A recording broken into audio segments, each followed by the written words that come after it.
O último estágio da via respiratória é aquele em que se produz a maioria das moléculas de ATP. O processo depende de uma coleção de proteínas encontradas na membrana interna das mitocôndrias. No total, 38 moléculas de ATP são produzidas a partir de uma molécula de glicose. Se a glicose não estiver disponível para a via respiratória, outros substratos respiratórios, como amido, glicogênio, proteínas, os aminoácidos e gorduras, podem ser usados por meio de vias metabólicas alternativas. Nesse processo, a maior produção de energia será viabilizada pela... Bom, pessoal, para a gente responder essa questão, né, a gente precisa relembrar aqui alguns passos, então, dessa respiração aeróbica. Se a gente for simplificar a equação química, o que a gente tem na respiração aeróbica, né? É aquela respiração em que você tem o uso da glicose,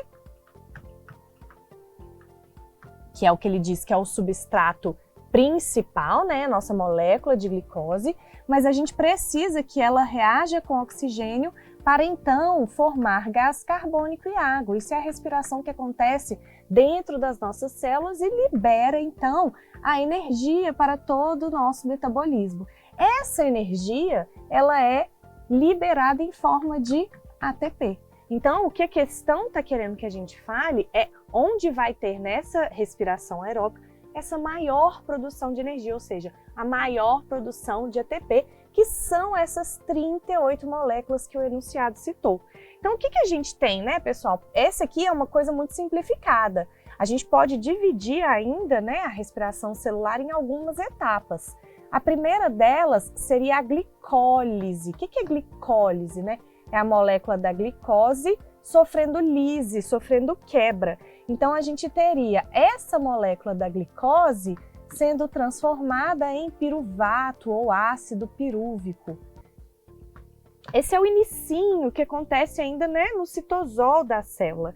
E aqui a gente já tem uma pequena liberação de energia. A gente já libera aqui 2 moléculas de ATP. Alguns organismos, muitas vezes eles ficam fazendo liberações de energia, né, respirações que não são aeróbicas como essa completa e vão liberando menos ATPs. Essa é uma etapa que é comum a todos os tipos de respiração. A gente sempre vai ter essa glicólise, essa quebra da glicose. Uma vez que esse processo entra na mitocôndria, ele passa pelo que a gente chama de ciclo de Krebs. E aí a gente tem uma série de reações que a gente não vai listar aqui, mas ele é um ciclo porque esse piruvato entra e ele sai de novo para poder entrar novamente. Então realmente são reações cíclicas. E aqui a gente também libera 2 moléculas de ATP, ok? A gente não está comentando aqui porque não é o ponto da questão, mas a gente tem que lembrar que isso também existe liberação, né, dos aceptores de elétron. Então nós temos NADH, FADH2, isso também é liberado aqui no processo, né, da respiração aeróbica. E a última etapa, então, é o que ele está chamando ali, né,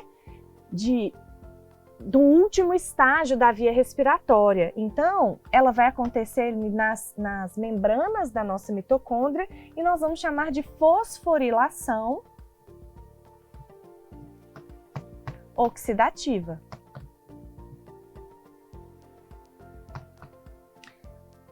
Ok?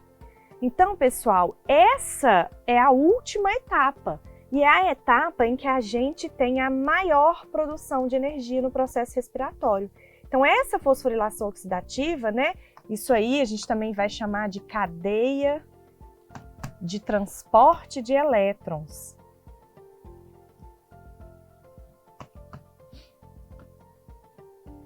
Que, como eu comentei, vai acontecer ali na membrana interna das mitocôndrias. Então, essa última etapa é um processo que envolve a movimentação dos prótons que vieram, né, desses 2 aceptores aqui, esses Hs aí que estão na molécula de NAD e FAD.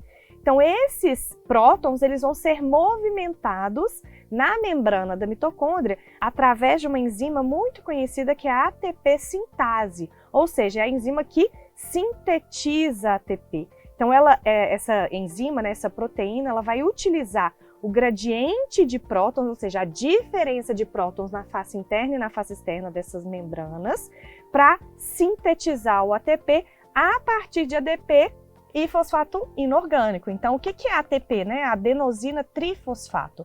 Então, a gente tem uma molécula de adenosina difosfato, a gente soma aí com um fosfato inorgânico e a gente forma esse ATP. E nessa etapa, a gente está formando, pessoal, ATPs. Ok? Então, esse mecanismo, né, que é a fosforilação oxidativa, é a etapa da respiração aeróbica que gera maior quantidade de ATP durante a respiração celular. Então, a gente vai ler as alternativas aqui e procurar algo que esteja ligado a essa última etapa, ok? Então, vamos ver. Letra A, fosforilação do ácido pirúvico durante a glicólise. Então, não, né, pessoal? Essa aqui que a gente falou é a primeira etapa ali da respiração celular. Então, a gente tem produção de somente 2 ATPs. Letra B, movimentação de prótons através da ATP sintase. Provavelmente, essa é a nossa resposta, porque quem são os prótons, né? Esses H+, que são transportados por NAD e FAD, vão chegar lá na membrana da mitocôndria e vão ficar, por causa do gradiente de concentração, atravessando por essa ATP sintase, formando então o ATP através de ADP, né? E fosfato inorgânico.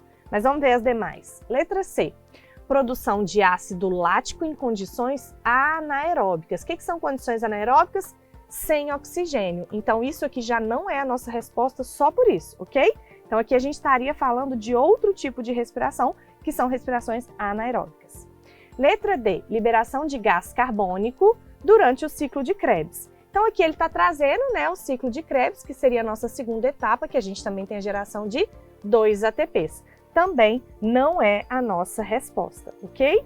Letra E, conversão complexa de glicose em ATP na membrana. Bom, pessoal, ainda que essa glicose realmente se converta em ATP, né, durante todo o processo de respiração celular, essa maior produção de ATP, ela ocorre especificamente na cadeia de transporte de elétrons e não nessa conversão direta da glicose lá na membrana mitocondrial. Então, a nossa resposta é mesmo letra B.